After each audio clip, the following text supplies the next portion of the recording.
algae buildup at the moment. I think it's because there's just, I think it's because there's just been no rain. But all the ducks, look at how many there are. Wait, they are absolutely loving it. Here are all the geese. They are feasting, but I feel like we really do need some rain soon.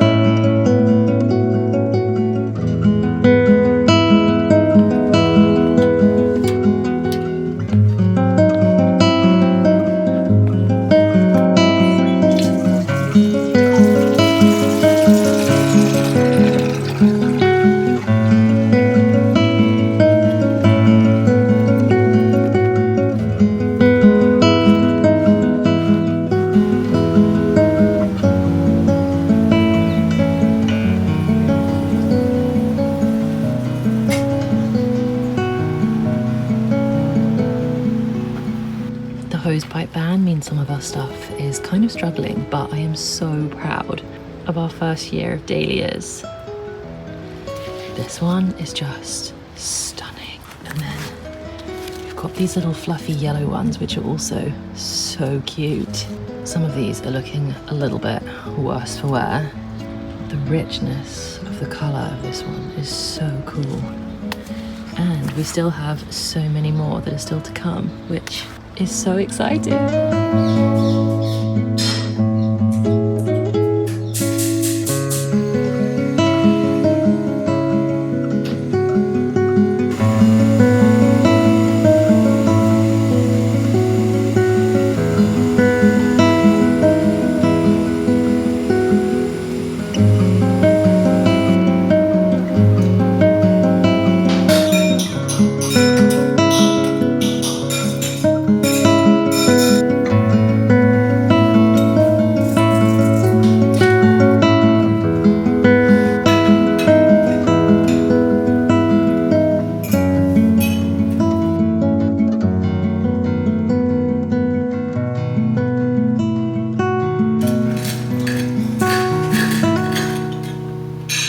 The yummiest breakfast ever. If you don't currently have egg yolk, I know it comes and goes, but this is incredible. Spring onions, gooey eggs that I cook for 7.5 minutes, some crispy chili oil, nice chunky sourdough bread. Yum. Alexa, play Classic FM.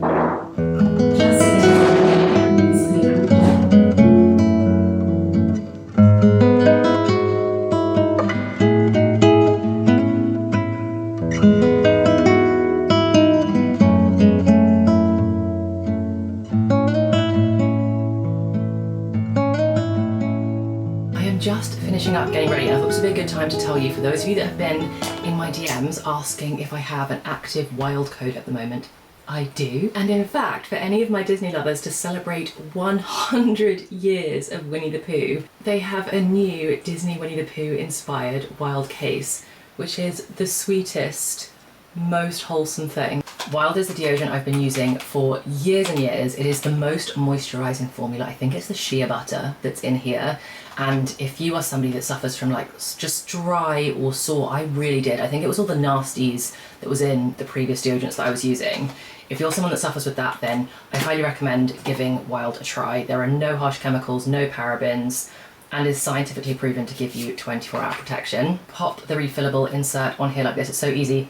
Oh, this is their new milk and honey scent. Oh, that's a really nice one. Honestly, you can't go wrong with any of the scents. They're all so lovely. All super easy to refill. You can get the stick deodorant, which is my personal favorite, but they also do a roll-on, which is great if you're somebody that prefers a roll-on deodorant.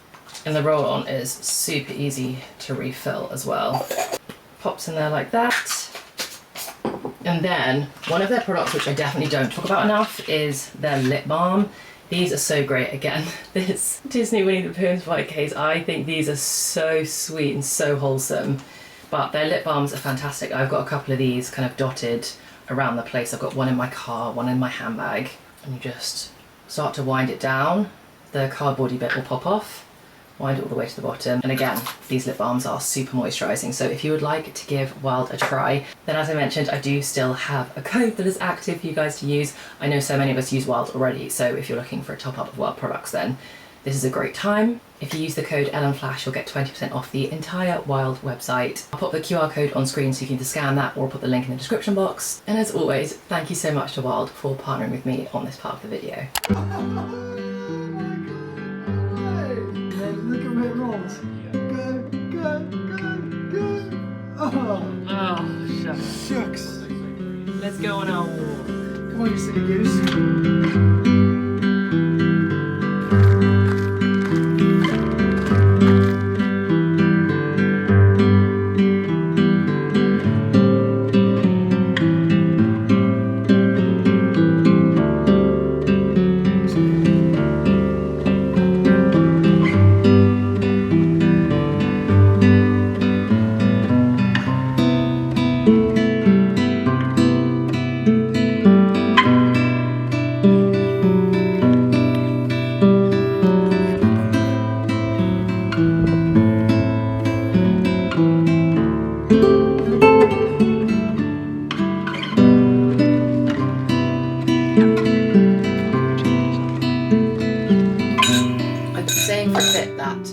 Like we're way overdue a catch up, and I promised that I'd do one in August, so I popped a question box up in my Instagram and I just thought we could have a big old catch up. I'm just going to dive in and answer these super randomly and just try and get through as many of them as I can.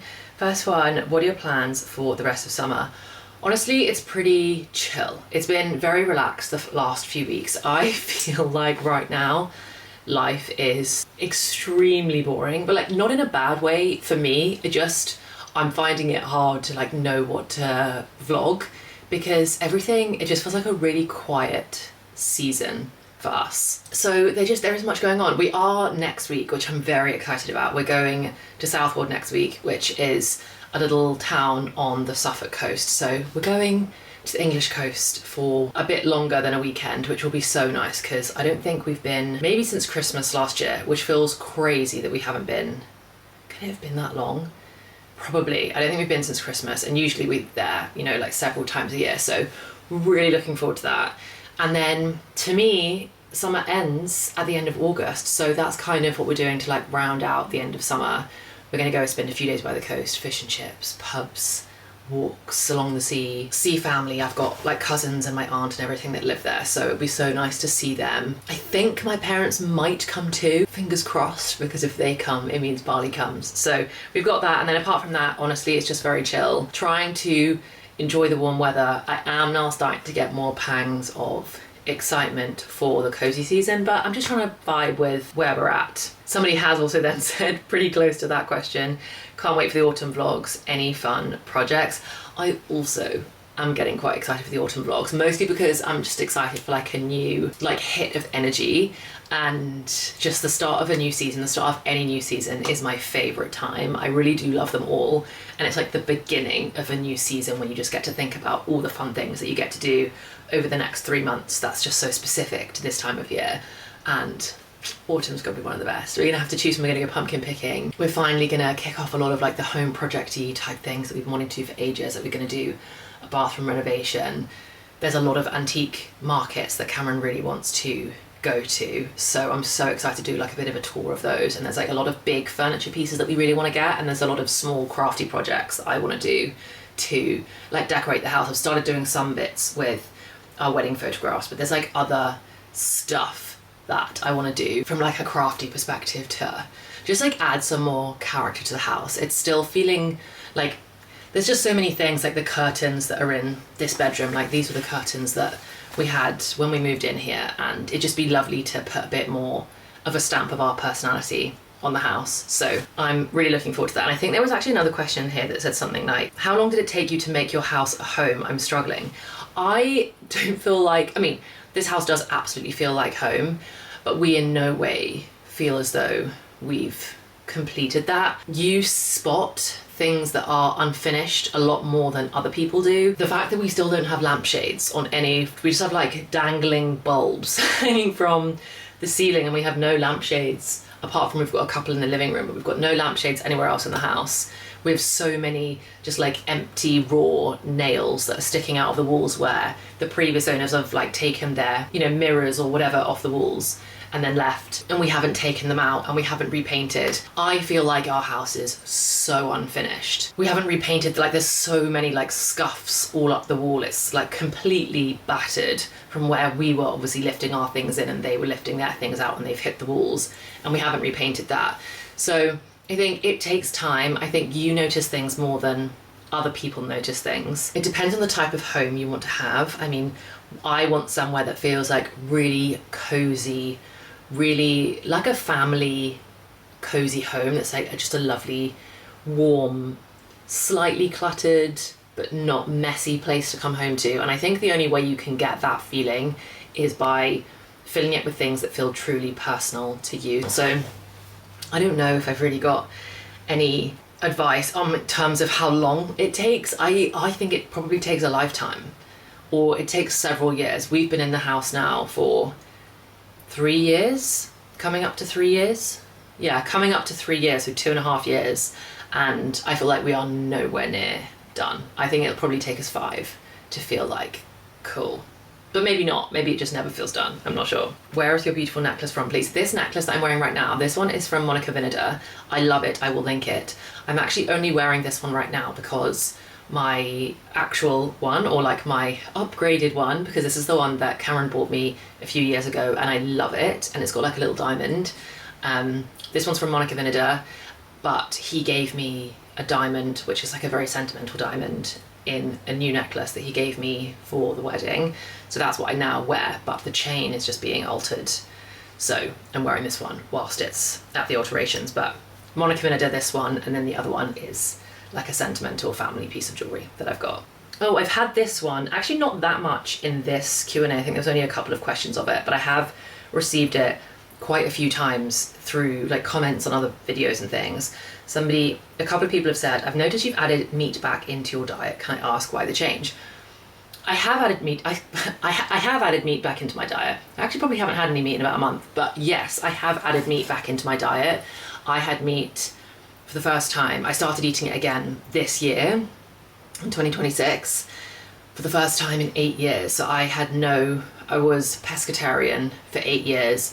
And then every now and again, I might do like a month of being vegan or something, but I had definitely no meat at all for 8 years.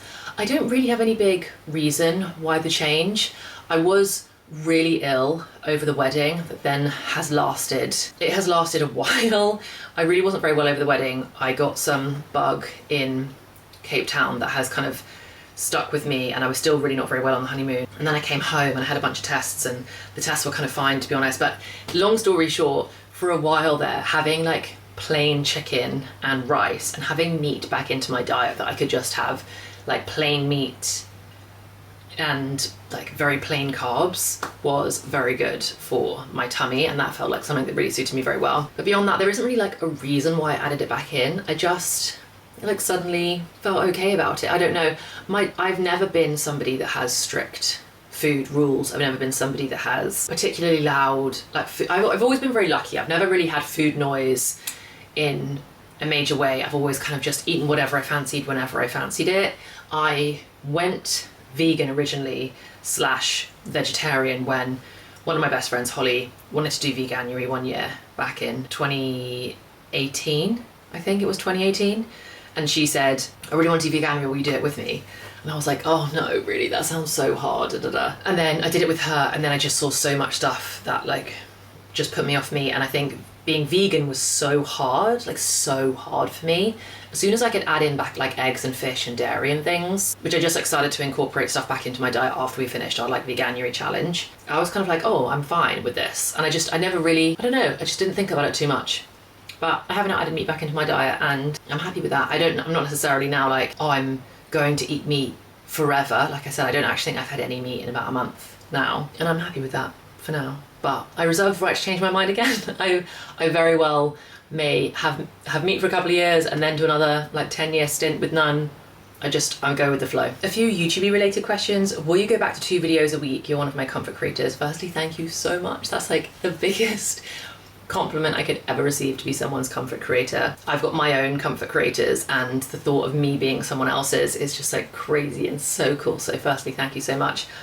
I may go back to 2 videos a week. Right now I'm obviously not doing 2 videos a week. I'm not like I'm never gonna do 2 videos a week lifestyle. I assume when you're saying 2 videos a week, it's because I normally do 1 bookish video and 1 lifestyle video a week on each of my channels. That is like where I want to be. Like that's what I want my baseline to be, but it just doesn't feel very feasible for me right now. But hopefully I will get back there. Hopefully over the autumn we'll get back there, but there will always be 1 video a week, and hopefully sometimes 2. It might not just be 2 every single week. And then, are we gonna get Bookmas this year? Currently, yes. I have already planned out my whole Bookmas schedule, my whole Bookmas calendar, like the video concepts, etc. If there are any particular videos you want to see me do for Bookmas this year, then let me know. I am going to be in South Africa during like a couple of peak weeks. I think I'm actually going to be in South Africa during the first week of Bookmas. So there might be some like South Africa bookish content, and obviously it's like the flip seasons, which will be weird for me. So I've tried to plan Bookmas content around maybe some of it being like summery Bookmas, I don't know. But it's literally one of my favorite times, like Bookmas. I'm giddy for Bookmas. So hopefully my plan, yes, is to do the 12 days of Bookmas again this year. Already can't wait. What camera gear do you use and recommend for vlogging? I use currently the Sony ZV-E1, which is that's what's being shot on right now. That's the camera that I use at home. I also do have the Sony ZV-1, which you might not watch my vlogs like this, like regularly, but if you did watch my Cotswolds vlog and you saw me whenever I was talking to camera in that, I was actually using my Sony ZV-1, and I don't like that one as much. It is obviously a much older camera. The Sony ZV-E1, which is the one that I use, is a much more expensive camera. I do love it, but it's not great for out and about vlogging. I just use it at home because the lens is quite chunky. Any clips you see in any of my vlogs ever that are shot, apart from like right at the beginning of my channel, when you'll be able to tell the difference because the stabilization is so bad and all my footage is like crazy wobbly. But any of the footage that you've seen over the last few years that's outside the house is all shot on my iPhone. I currently have the iPhone 16. I don't have the latest one, the iPhone 16 Pro Max. I would love to get the new, not that it's out yet, but I have my eye on the Sony ZV-1 Mark III. We were meant to get it at the beginning of 2026. It still hasn't launched, but as soon as the Sony ZV-1 Mark III comes out, I'm gonna get that. I've got my eyes on it. I think it's gonna be a really good vlogging camera. It's much more compact. The Sony ZV-1 Mark II was already such a big step up from the Sony ZV-1 Mark I, and I think the Mark III is going to be really good, so I'm going to get my hands on that as soon as it launches. But otherwise, I'll pop the links to the cameras that I use and the tripods that I use and all the equipment that I use, but it's pretty basic, and honestly you could do the entire thing on your phone. Like I said, I do all my outside clips on my phone. I could easily put my phone on my tripod and do this on my phone as well. I think the iPhone cameras are so good now. I've had a few people say that they really want to take a look in the summer house at the front of our garden. I don't know what you mean. If you mean like the Orangery Conservatory, then like you'll see me in it all the time. Like that's where I eat my breakfast and stuff. The only other thing I think you could be talking about is the shed, which is like a very small shed, and it's literally got like a ladder and a lawnmower in it and like our tools. So there's like nothing to see in there, if that's what you're talking about. But those are the only kind of like slightly external buildings we've got, is a shed and like the orangery that we call it. Yeah, for those of you that are asking about that, maybe you mean the shed, but there is nothing to see. It's literally like a dingy shed. For the people that have asked, have I watched Sterling Point yet? No, I haven't, but I have heard, if anybody wants a TV recommendation, not that I've watched it yet, apparently Sterling Point is like the best YA TV show we've had like in a decade. Like better than Summer I Turned Pretty, better than Off Campus, better than anything else that's been out. Apparently Sterling Point is so good. It's not a book adaptation, it's an original series. I think it's on Prime. I am so excited to watch it. Like the like reviews I've seen, I don't know if it's reached full hype status yet. I think it's like really in its early doors of a couple of people have watched it, and it's like starting to build traction. So if you want to be a part of like the main hype whenever it hits, you should watch it. I'm also going to watch it. I haven't started it yet, so no, I haven't watched it, but I'm really keen to. I want to see if it lives up to some of the reviews that I've seen so far. Oh, I should have answered this one earlier, which was, how did you get started with YouTube, specifically BookTube?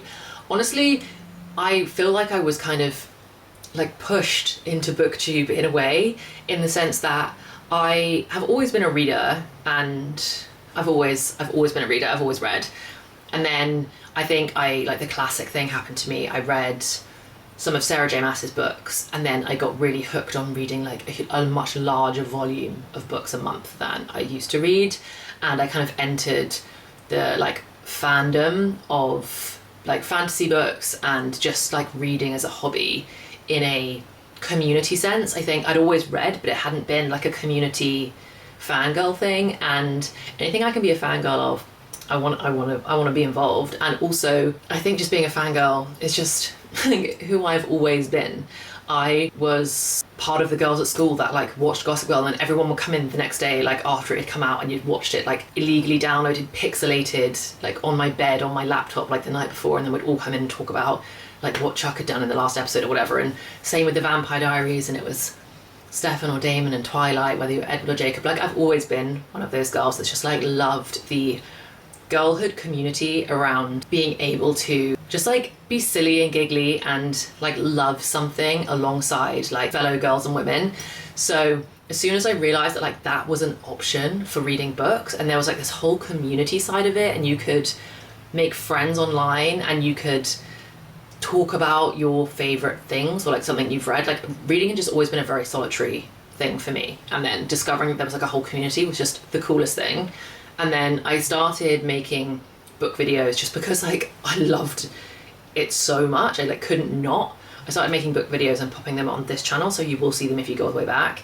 And then the algorithm slash like so many of you guys are like, cool, I like reading, but I don't need to be obsessed with reading hundreds of books a month or whatever, which is so fair enough. So those videos were like really not performing well for me, and I felt like they were also destroying the algorithm for like my lifestyle videos. And I just felt like my whole channel, I feel like YouTube got really confused as to like what is this channel and who should we be showing your videos to.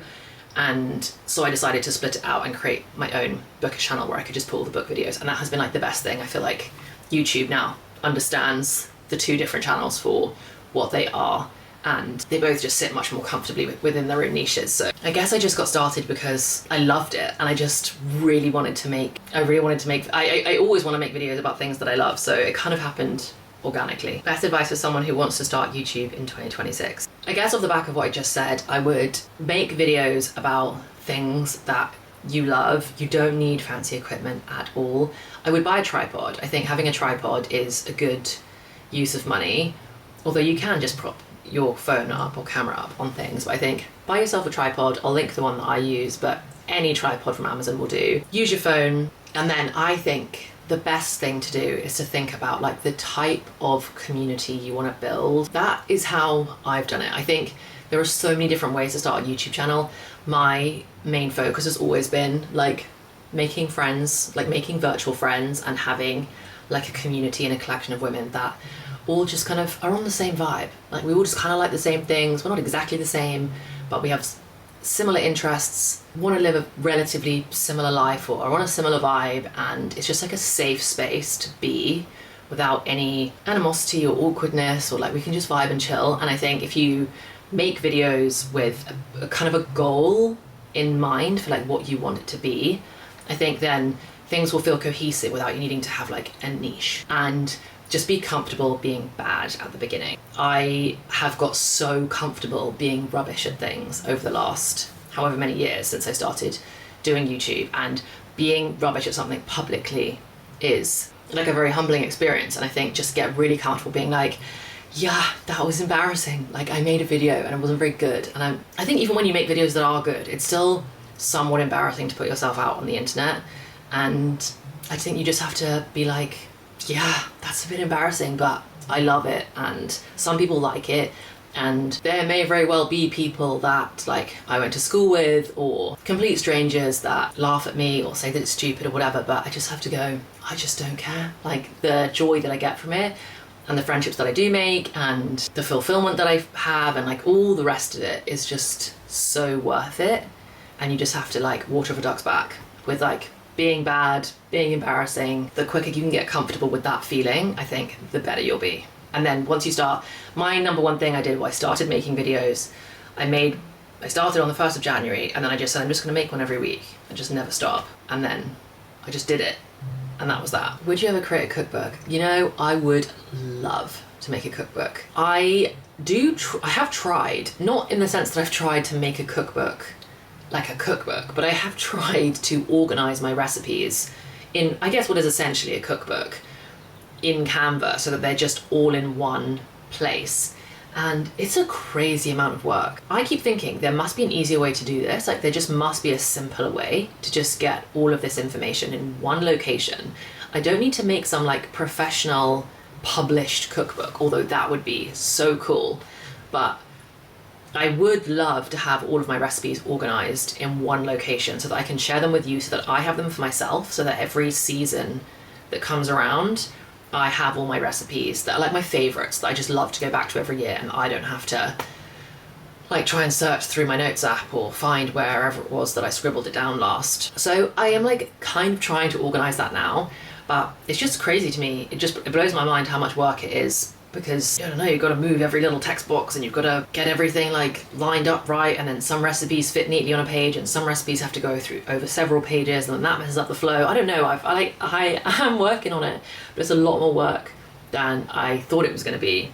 But I would love to make a cookbook one day. So many bookish questions, any books that I'm currently reading, books I'm excited to read, like what got me into reading, book series recommendations. Well, a new season is coming, so I will be doing a repeat of my like autumn winter book recommendations. I'm going to do like a big sit down over on Ellen Reads, and I'll give you all the books that I recommend for cozy spooky season. So if you want book recommendations or book series recommendations, then definitely check out that video. You can also look at my video from last year that I did. I'm currently reading like 4 books at the moment, which sounds like a lot, but it's more that I'm kind of not reading any books, so I'm kind of somehow also reading 4. I'm reading Dolly All the Time by Annabelle Monaghan, which is my last like summary book of the year. Annabelle Monaghan writes women's fiction meets romance really well. So it's romance, but there's like a strong theme of women's fiction in all of her books, where you're mostly following the female main character and the things that she's dealing with and the challenges she's trying to overcome, and then there's always like a bit of romance in there. So I always really love Annabelle's writing. She does sometimes write quite unlikable characters, but her writing is always extremely atmospheric, and I love it. So I'm reading this. I am listening to the M.M. Lion series, which is so whimsical and wonderful. It's 1800s, I think it's the late 1800s London, and if you like Emma by Jane Austen, or if you liked Emily Wilde's Encyclopedia of Fairies, or I mean, I guess there's like a little bit of Bridgerton-y energy to it. If you like Downton Abbey, it's got that same kind of slightly dry sense of humour where things are funny, but it's not like a comedy that Downton Abbey has. It's a lovely series. They're really, really short books, and I'm actually audiobooking them, and they're lovely audiobooks, so highly recommend if you kind of like Downton Abbey, Emma. They're lovely. And then I'm finishing off Into the Blue, which I'm really enjoying, and it's very good. It's very good. It's a romance. And then I'm also reading The Correspondent, which is our August book club pick, which is an epistolary novel, so all written in letters, and is also very good. So I'm kind of reading 4 books at the moment, which feels crazy, but that's what's working for me right now. Okay, last couple, and then I feel like I've answered the majority buckets of all of these. I've got people saying, like asking when I'm next going to Cape Town. Have I got any like pangs of missing Cape Town?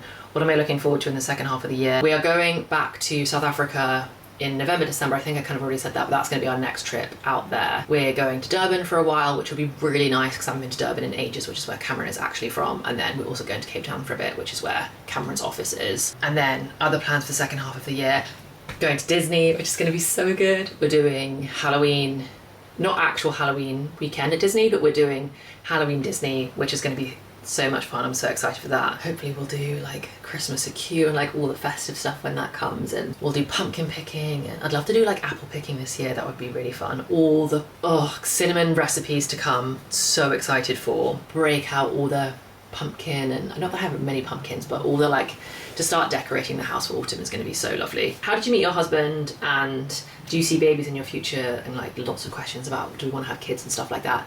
I met my husband on Hinge, and then I technically met him in Tooting. We went for a drink at a pub in Tooting, was our first date, but I met him on Hinge. And yes, we do want kids. It has been a topic of like, I've been somebody that has always had like a very clear vision for my life, and it's always been like a relatively traditional vision. Like I've always known that like I wanted a family, and I wanted to get married, and I don't know, I've always had like a picture of what I wanted my life to look like.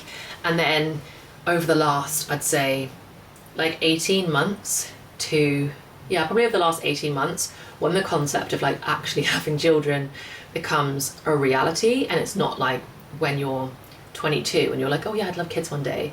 Like when it becomes a reality, for the first time, I really questioned if I actually wanted them. And Cameron and I had a lot of conversations about, we're so happy with our life, and especially in this like post-married bubble, like we're just having such a lovely time and we're so happy. And the thought of disrupting that and changing that is like a scary thought when like you're so happy with how things are. I do think interrogating if you really want children, I always think that's a good thing to do. I think having children is so huge of a life change, of a responsibility, and I think you should only have children if you really, really want them. And so we wanted to make sure that was the case. So we've had a lot of conversations. Anyway, we've come out where I suppose we probably knew we would always come out, but there was some like strong moments there where I was like, maybe I genuinely don't need them. But yeah, we do. We both definitely want children, and it feels even better now, having interrogated it all properly and like doubted it and questioned it, because it means that we now feel like super confident and very like, we're very excited about being like, we definitely want them, and we're so excited when that chapter comes, and that'll be so special. Like that, it's gonna be so special. Okay, I feel like I've officially yapped for so long. I hope I managed to answer your question if you sent one in. If I didn't, let me know. I'm gonna try and do a bit of a Q&A catch up kind of once a quarter would be, I think that's a nice rhythm, so it doesn't go too long when we don't get like a proper sit down, you know. But next week's vlog, if you don't mind, is, I think I'm gonna share the honeymoon vlog next week. I did vlog our entire honeymoon, and then I just never actually edited it and put the whole thing together, but it was just one of the most special trips ever, and we had the most incredible time. And it feels like a bit of a random time to share it now, but then I also think if I don't share it in the summer, like once the autumn vlogs start, I've got so many ideas and like so much fun stuff planned for all the cozy autumn vlogs that I just think it will never see the light of day. I mean, if you don't want to see it, just like let me know if you're like, nah, I don't really need to see that, or if you want to see it, let me know, because I can just edit it and then just keep it for us. I hope you've all had such a lovely summer. I know we've got a couple of weeks left, but I hope you've all had such a lovely summer, and let me know, are you as excited for autumn as I am starting to get? Have such a lovely week, and I cannot wait to see you in the next one. Bye guys.